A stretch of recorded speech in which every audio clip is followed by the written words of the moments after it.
परेशान है? Please sir.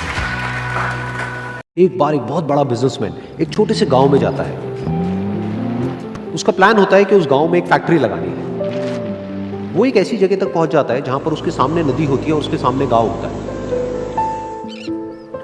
अब उसके पास में दो ऑप्शंस होते हैं। एक कि वो सड़क के रास्ते से घूम करके उस गांव तक पहुंचे, जिसमें करीब करीब 8 घंटे लगेंगे, क्योंकि डायरेक्ट कोई रास्ता नहीं है वहां तक पहुंचने का। दूसरा कि सिर्फ 20 मिनट में एक नाव में बैठ करके उस नदी को पार करके उस गांव तक पहुंच जाए।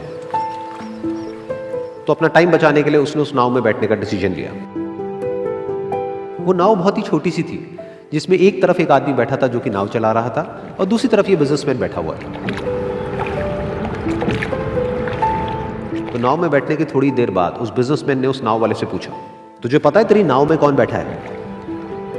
तो नाव वाले ने बड़े ही भोलेपन से कहा हाथ जोड़ करके, नहीं साहब मुझे नहीं पता आप कौन है। तो बिजनेसमैन बोला, अरे तू अखबार नहीं पढ़ता है क्या? हर दूसरे दिन मेरी फोटो आती है अखबार में।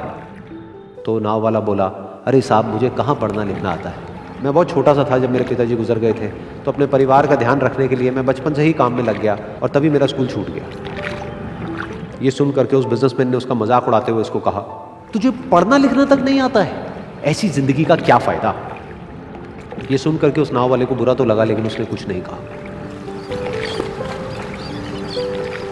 थोड़ी देर बाद वो बिजनेसमैन उस नाव वाले से बोला, अभी कुछ ही दिन बाद ये जो सामने तू जमीन देख रहा है, यहां पर मेरी एक बहुत बड़ी फैक्ट्री होगी जहां पर हमारे ब्रांड की मिनरल वाटर की बॉटल्स बनेगी। उस नाव वाले को बात समझ नहीं आई। उसने कहा, क्या बनेगा साहब?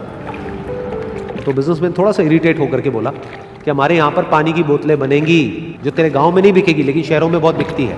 अरे कभी तू शहर गया होगा तो तूने देखी होगी पानी की बोतलें रखी होती है दुकानों पर। फिर वो नाव वाला बोला, अरे साहब मुझे कैसे पता होगा, मैं तो कभी इस गाँव से बाहर गया ही नहीं। फिर वो बिजनेसमैन उसके ऊपर हंसते हुए बोला, तू कभी इस गाँव से बाहर तक नहीं गया, तुझे पता ही नहीं कि शहर क्या होता है? अरे ऐसी जिंदगी का क्या फायदा? उसकी ये बात सुन करके उस नाव वाले को सच में लगने लगा कि मेरी जिंदगी शायद किसी काम की नहीं है।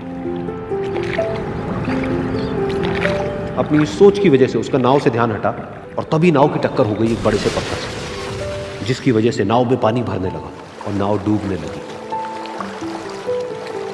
उस जगह पर पानी बहुत ही गहरा था और किनारा दूर था। नाव वाले को समझ आ गया कि अब इस नाव को बचाने का कोई तरीका नहीं है और वो अपनी जान बचाने के लिए नदी में छलांग मारने ही वाला था। तभी उसने उस बिजनेसमैन से पूछा, साहब आपको तैरना तो आता है ना? तो बिजनेसमैन घबरा करके बोला, ऐसा क्यों पूछ रहे हो, मुझे तैरना नहीं आता है। उसकी ये बात सुन करके नाव वाले को हंसी आ गई और वो बोला, अरे साहब आपको तैरना तक नहीं आता, ऐसी जिंदगी का क्या फायदा? ये सुन करके उस बिजनेसमैन को अपनी गलती का एहसास हुआ और वो हाथ जोड़ करके उस नाव वाले से बोला, तुम जो कहोगे मैं तुम्हें दूंगा, बस मेरी जान बचा लो। तो उस नाव वाले ने बोला, अरे साहब आप घबराओ नहीं, मुझे सिर्फ तैरना नहीं आता है, मुझे डूबते हुए लोगों को बचाना भी आता है। आप मुझे कस के पकड़ लो, मैं आपको कुछ नहीं होने दूंगा। और फिर उस नाव वाले ने ना सिर्फ अपनी बल्कि उस बिजनेसमैन की भी जान बचाई। तो इस कहानी से हम एक बहुत बड़ी सीख ले सकते हैं कि हमें जिंदगी में कभी भी किसी का भी मजाक नहीं उड़ाना चाहिए या उसको अपने से कम नहीं समझना चाहिए, क्योंकि हमें नहीं पता कि हमें कब, कहां, कैसे, किसकी जरूरत पड़ जाए।